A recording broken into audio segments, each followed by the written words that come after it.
Okay.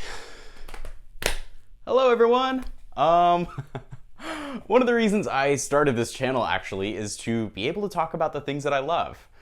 That's why I review books. That's why some of the next couple videos you'll be seeing are going to be on writing. That's why I'm hoping to get some of my friends on so we can chat and hang out, because I like talking about what I love. And one of those things that I love is typology, specifically the Enneagram. I love the way it helps give us language for talking about the fabric of who we are. It helps build empathy, and it's also a really fantastic tool for writing. And that last one is what I want to get into here on the channel. How does knowing the Enneagram and personality theory help us be better writers? And I think the biggest way that it's helped me personally is it's broadened my horizons on what I write about. But it's also helped give shape to my character arcs and how I write them. So that's what I'm going to be getting into in this series of videos. I'm starting a video series.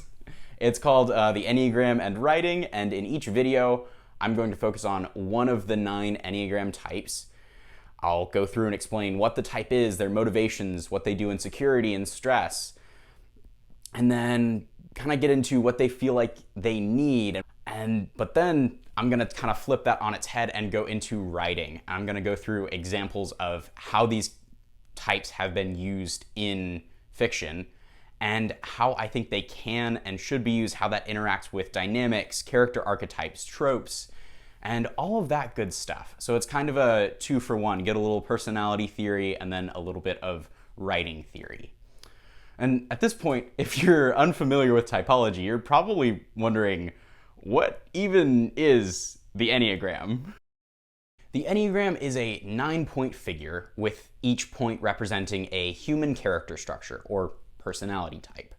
A lot of typology is based off of what people do, but what makes the Enneagram unique is that it bases its system off of motivation, not behavior. It isn't about what you do, but why you do it. And this is why I think the Enneagram is particularly useful for writing, because it doesn't just give you a set list of actions for your character to do. It helps explore what they want, what they believe about themselves and the world, and how they interact with it because of that. And so here's a quick intro to each of the 9 Enneagram types. I plan on going much more in depth in each type's respective video, but this will just give you kind of like a quick elevator pitch for each number. Type 1, often called the reformer, is motivated by their internal sense of right. When they're at their best, they have this marvelous ability to see the world as it could and should be, and they have the drive to get it done. Type 2, called the helper, is probably the most warm and friendly type you'll ever meet. They're motivated by a desire to serve others and build up their community, however big or small that may be. Type 3, dubbed the achiever, seeks after accomplishment and success in order to reconnect with that childhood sense of affection. Threes are often misrepresented as greedy or prideful, but when they're operating out of love, these types they're just so amazing. They help bring people together and help the group achieve their greatest potential. And it's fantastic. Type 4 is known as the individualist. And they're motivated by a desire to find and name value, beauty, and truth in hopes of finding these things reflected in themselves. 4s at their best are full of emotional depth and empathy, and they're often the ones that name those elusive feelings that everyone knows but doesn't quite know how to describe. Type 5 is the investigator or the observer, and they are driven by a desire for knowledge. These people are always the ones who have that answer. They're so wise and thoughtful and resourceful, and they're amazing. Type 5s are amazing. Type 6 is also usually a little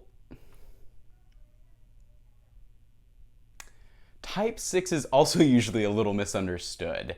They're usually called the loyalist, and their core motivation is to create a sense of safety and comfort for the people around them. Much like the Type 2, they excel at making a place feel homely and warm and welcoming, because they're always looking for ways to take care of people and make sure everyone's safe. Safety is a big word for 6s. Type 7, Type 7s are fun. They're called the enthusiast, and they're probably the most recognizable type on the Enneagram. They're motivated by a desire to pursue happiness and avoid sadness and pain. And when they're at their best, they're grounded in reality and they bring a sense of just joy, hope, and wonder to whatever situation they're in. And type 8 on the Enneagram is known as the challenger. And these people really are some of my favorite people. I say that about all the numbers because they're all fantastic. But 8s get a little bit of a bad rep, but they have this passion for life and life to the fullest. And when they love so deeply. And 8s are driven by a desire to protect. And when they're at their best, they become these loving defenders and champions of those who can't stand up for themselves. And it's really amazing. And lastly, type 9 is called the peacemaker. These people are endowed with just an extra dose of empathy and kindness, and they strive to see and understand people so that they can bring them together and resolve conflicts. Another important facet of the Enneagram is the Triads. The Triads are 3 groupings of 3 that define the core emotion that each of these types in that triad relates to. There is the gut triad, which is made up of 8, 9, and 1, and the primary emotion of this triad is anger. The next one is the heart triad, which is made up of 2, 3, and 4, and the primary emotion that these numbers relate to is shame. And then lastly, there is the head triad, which is comprised of 5, 6, and 7, and this core emotion for this triad is fear. Each number in each triad relates to its core emotion by either internalizing, externalizing, or forgetting it, but that's something I'll dig deeper into in each type's individual video, so stay tuned for that. There are a few different schools of thought regarding whether or not your type is set from birth or if it's acquired in childhood, but it's generally agreed that these structures, these types, emerge from a perceived need in childhood, and that number arises, that personality arises from our attempts to fulfill that need on our own. I've once heard it described that as children, we will inevitably at some point feel disconnected from or unworthy of love. And we build up our personality around us in an attempt to win it back, to become worthy of it again. And that's sort of where that's why I like the term character structures, because it's what we build up around ourselves to kind of try to get back, I guess. And this all sounds very depressing, I know. And it's kind of a running joke in the Enneagram community that the easiest way to find your type is to just read through the descriptions and find the one that just hurts the most. The one that makes you want to cry. That's probably your type.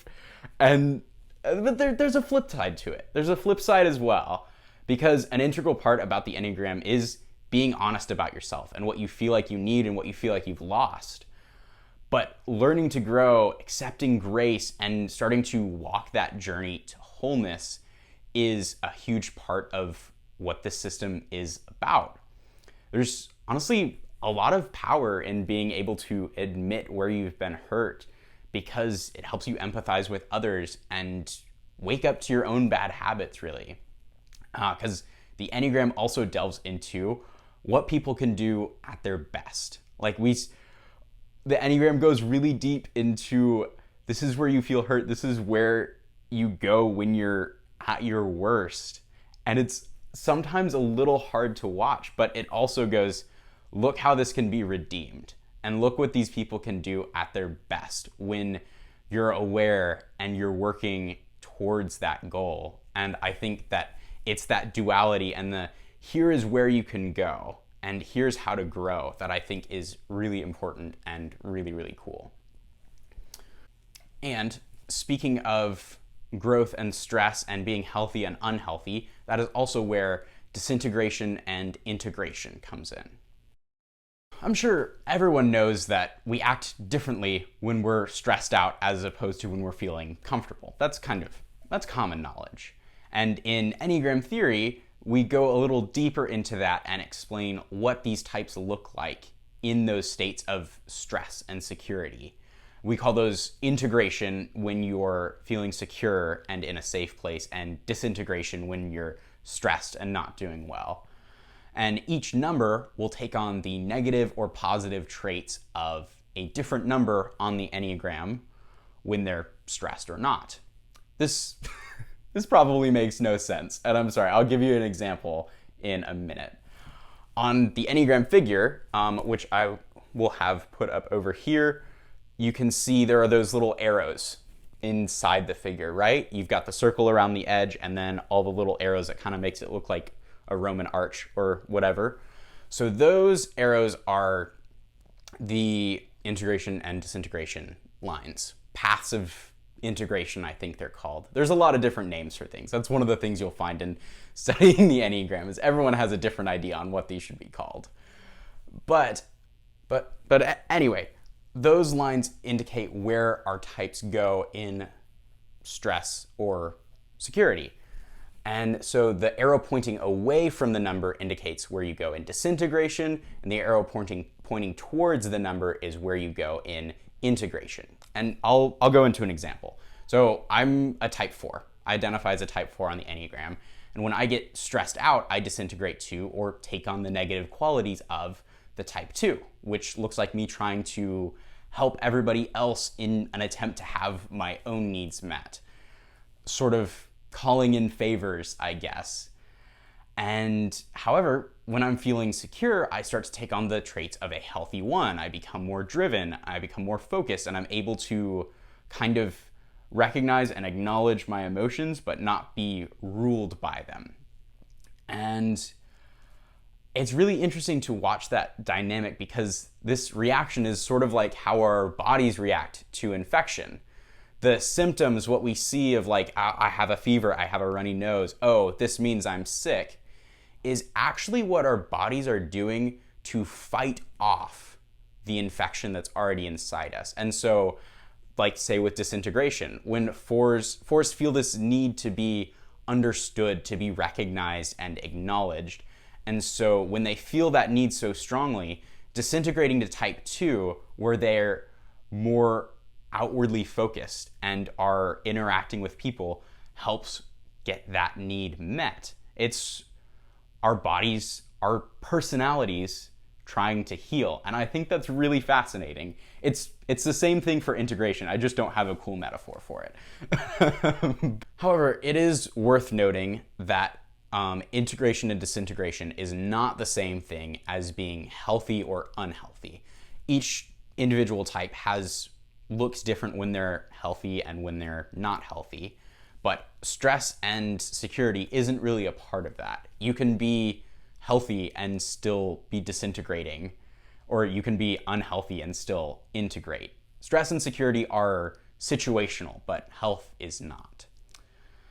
So, in short, the Enneagram is a personality typing system based on our core needs and desires as humans, showing a full range of healthy and unhealthy behaviors that we develop to cope with that need.